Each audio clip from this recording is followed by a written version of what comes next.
Interesting here, Jake Ryan, again, one of those guys unranked at the beginning of the season. Now worked his way up to number 10, some big wins on the season as well. Really his only two losses are to the number 1 and number 2 ranked guys in the country. Lost to Knopf and also lost to Isaiah Martinez earlier in the year. Yeah, I mean, listen, those two guys you just mentioned, Knopf and Martinez, are really two of the best in the country, regardless of the weight class. So, I mean, his record is really impressive, especially considering the fact that, you know, this is a guy that never won a state title as a high schooler. He's very workmanlike, very journeyman wrestler, you know, in his approach, and he has that pedigree. And if you've watched matches of Tom Ryan's, when he competed in college, I think there's a lot of similarities here. And you see Tom, a wrestler that, you know, transferred into Iowa and really, you know, was workmanlike in his whole career, and then adopting that Iowa mentality, wrestling for the Hawkeyes, and you see that out of Jake Ryan as well. Jake Ryan, as you mentioned, Powell, Ohio, son of head coach Tom Ryan here, and redshirt freshman on the year. Austin Matthews, a redshirt sophomore out of Greenville, Pennsylvania. We've seen two shot attempts early by Matthews there. A nice whip by attempt by Ryan, and he's got a cross elbow. He's looking to kind of get in a butcher position to run him over, but gets 2 points for a takedown. A great takedown there, and he really utilized that underhook well. Yeah, good job there. Just some solid wrestling there, as you see by Jake Ryan, and he's still working that. Had a big pin last week in the duel against Wisconsin to really seal the deal. Looks like he's trying to get some bonus points for the Buckeyes here today. Yeah, and now he's went into a cross-body ride, has that leg figure forward, trying to arch those hips over. Very tough to do that against a seasoned wrestler and a really, I guess, a lanky wrestler like Matthews. But nonetheless, he's racking up the riding time, 36 seconds already, 1:09 left in the first period. I'll tell you what, something that we have seen consistently from this Ohio State team is they have been the team that has scored first, it seemed like, in just about every match. And really gotten that initial takedown. Maybe that match with Lugo in the last one is where he scored first, but this has been a very aggressive Ohio State team tonight. Yeah, I mean, that's what you want to see. I mean, if you're Tom Ryan, you're hoping to get these guys peaking, you know, for March, which is right around the corner. So, I mean, and that's kind of been Tom's thing. He's done a great job year after year of getting the guys to give their best results in March. So you're seeing a little glimpse of that right now. See the ride here as Matthews up. Jake Ryan able to pull him back down and try to work that riding time, now up over a minute. Very persistent on top. 35 seconds here, now lets him go. 2-1 the score as Jake Ryan still has the lead, about 30 seconds to go here in the first. This is where, if you're Matthews, this is the opportune time for a takedown. 23 seconds left. As we've mentioned many times in the broadcast, those takedowns at the end of the period so critical.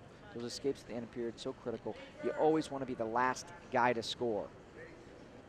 When you talk about when you work in the room, and for Jake Ryan, having a guy like Bo Jordan above you as a workout partner can't really hurt you in these kind of situations. No, I mean, and you look at even beyond that, he's got guys like Logan Stieber, you know, right there battling to make an Olympic team around the same weight. And Hunter Stieber, prior to his injury, I mean, it's just been it's a great, you know, environment for him to develop. Here, quick tripod stand up off the whistle, but the boot in quickly by Matthews, and a great escape there by Jake Ryan, up 3-1 now. You know, wasting no time on bottom. Buckeyes look great on bottom. You know, the only exception maybe the end of that period for Cody Burchard. Jake Ryan now 3-1 lead as we are in the second period there. Minute 30 of riding time as well for the redshirt freshman. Said very solid as he looked in the stand-up position there, and just a really good fundamentally so far that we've seen tonight. Yeah, I mean, I think if you look at the wrestlers that have already won for the Buckeyes, I mean, I think that's characteristic of them and their performances. They're not making mistakes, they're not giving away free points, and they're scoring where they should be. So Jake Ryan on his way to do that, but still has, you know, 3 minutes left to go in this match. And this is where, if you're Matthews, you really need to push the pace.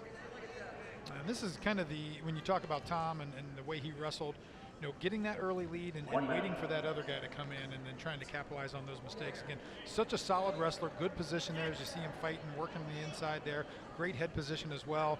You know, doesn't get out of position very much as he stays on his feet. No, and And if you're, again, we just keep going back to it. If you're the guy that's losing on the scoreboard, you're behind in the rankings, you have to make something happen. You know, you either have to slow it down to the point where the match is in striking distance, or you got to make something happen and create some action. At this point, Matthews has failed to do that. So Jake Ryan in commanding position here, even though up on the scoreboard 3-1, it really doesn't look like he's in that much jeopardy. 22 seconds left on the clock now, second period.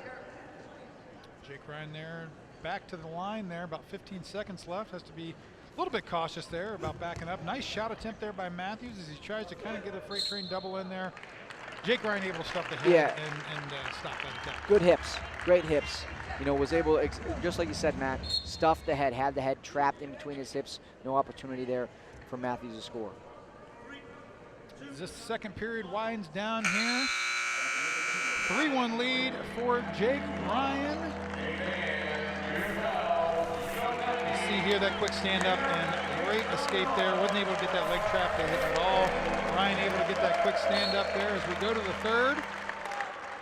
And now keeps building on that riding time there. Again, 3-1 lead by Jake Ryan here as they head in. Now he's going to have to return him or let him go, and he ends up letting them go. 3-2 now, Ryan over Austin Matthews.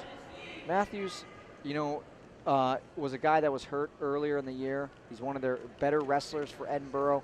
Coming back now, he's a guy that Tim Flynn is counting on to be a player at the NCAA tournament.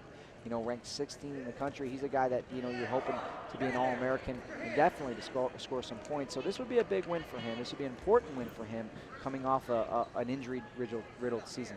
See Matthews there starting to kind of push the pressure a little bit. Some shot attempts there, maybe a half shot, and getting Jake Ryan moving there with the head fakes. And got to be careful on that edge there. Those referees are calling those out of bounds and those stalling calls quick. You know, you're seeing a little bit of fatigue out of Jake Ryan, so might be some opportunity here for Matthews trying to fight for inside position. And there's a stalling call and a leg attempt by Matthews right here on the edge, and closed wizard position kick out. Nice job by Jake Ryan, and they're still battling, still fighting position. And wisely, Matthews takes the action outside, because right now the clock is his enemy at the current time.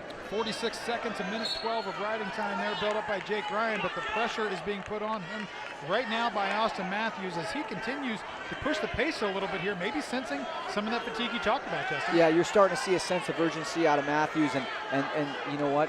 The Edinboro crowd calling for a stalling call justifiably. I think you could say that. You see the action again going backwards for Jake Ryan, and there is the stalling call. There's the second stalling call. That ties the match up at 3 with 25 seconds left here, and you see Matthews on the attack here. Jake Ryan going to have to get a little bit of offense going here. And look, arms extended for Jake Ryan. This is not a good sign. You see him reacting now to the fakes. Nice shot attempt, transition to a cradle, looking to convert it to points, nothing yet, and the clock's running down. 9 seconds. 9 seconds, tries to roll it through, and Jake stops him. The crowd's looking for a vote of control, and there's nothing. Oh, gave him 2 at the buzzer there. Gave him 2 at the buzzer. Tom Ryan is going to challenge that and say no, that the clock had taken off. Let's take a look at this as they fought this position for about 15 seconds there. And looks like there was the control, able to lock the hands there. For a match that wasn't, you know, a super exciting the whole way. Boy, that got real exciting there in the last 30 seconds. A lot of excitement there at the end, and a very controversial call. They're going to the replay, and you saw it. I mean, it was a balancing act. Matthews with the cradle, Jake Ryan trying to stop the momentum, post his hand, keep Matthews on his back. And here's that replay again. He's trying to post it and stop that momentum. And you can't really see the clock here to see if there was time was out or there was control before that point. So Tom Ryan doing what any coach would do and any good father would do, and fighting for his son by calling for the replay. Jake, you know, you see he's a little bit fatigued. He's hoping to get another opportunity to win this match. Well, the match would be over. If no points were scored, the riding time would go to Jake Ryan. He's got a minute 12 build up, and the riding point would give it to him. Let's see what the referees have to say here. Tom Ryan does not look exactly excited. Referees look like they're saying time was out. Time was expired. I'll tell you what, pretty impressive there by Austin Matthews, though. You got to give him credit. Man, did he push the pace there for that last minute.